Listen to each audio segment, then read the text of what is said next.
तो गाजा में एक बार फिर से इजरायली सेना का ग्राउंड ऑपरेशन तेज होने वाला है। फिलिस्तीनी विदेश मंत्री ने गाजा में जारी संघर्ष विराम का स्वागत किया है, लेकिन कहा कि इसे स्थायी होना चाहिए और नरसंहार जितनी जल्दी हो सके रुकना चाहिए। इतना ही नहीं, उन्होंने आगे जंग तेज होने का भी बड़ा दावा किया।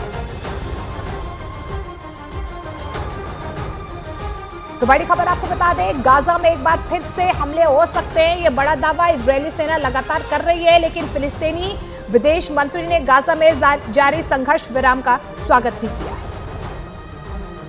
रियाद अल मलिकी ने कहा, मौजूदा वक्त में हम जो हालात देख रहे हैं उसे कायम रखना चाहिए। ये कोई युद्ध नहीं है, ये एक नरसंहार है जिसे खत्म किया जाना चाहिए। फिलिस्तीनी मीडिया का दावा है कि गाजा में हालात बद से बदतर होते जा रहे हैं। गाजा में हर घंटे लाशों का अंबार लग रहा है, लेकिन कोई भी शांत होने को तैयार नहीं है। हमास के हर अटैक का बदला इजरायली सेना गाजा में घुसकर ले रही है।